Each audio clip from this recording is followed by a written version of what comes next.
ये है 10 मुहर्रमुल हराम, इस्लामी तारीख का वो दिन जिसे यौम आशूर कहा जाता है। गम, सब्र और अजीम कुर्बानी का दिन। ये दिन हमें करबला के मैदान की याद दिलाता है, जहां इमाम हुसैन अलैहिस्सलाम और उनके जानिसार साथी हक व बातिल की जंग में जुल्म के खिलाफ खड़े हुए। सुन 61 हिजरी, मकाम करबला। इमाम हुसैन अपने खानदान और 72 साथियों के साथ यजीद के जुल्म और जब्र के खिलाफ खड़े हुए। यजीद चाहता था कि इमाम हुसैन उसकी बैत करें, लेकिन इमाम ने फरमाया, मिथली ला युबायउ मिथला, यानी मेरे जैसा उस जैसे की बैत नहीं कर सकता। 10 मुहर्रम की सुबह इमाम हुसैन ने अपने अहले बैत को जमा किया और आखिरी बार सबसे विदा लिया। एक एक करके जवानाने बनी हाशिम मैदान में उतरे।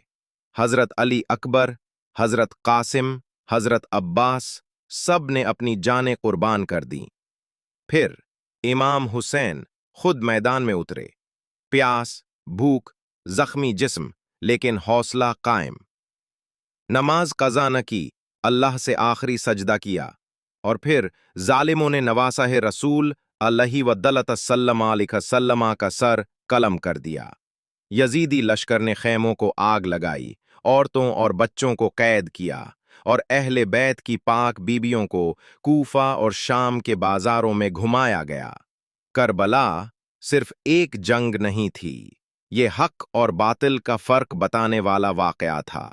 इमाम हुसैन ने हमें सिखाया, जुल्म के खिलाफ आवाज उठाना जिंदगी से बढ़कर ईमान है।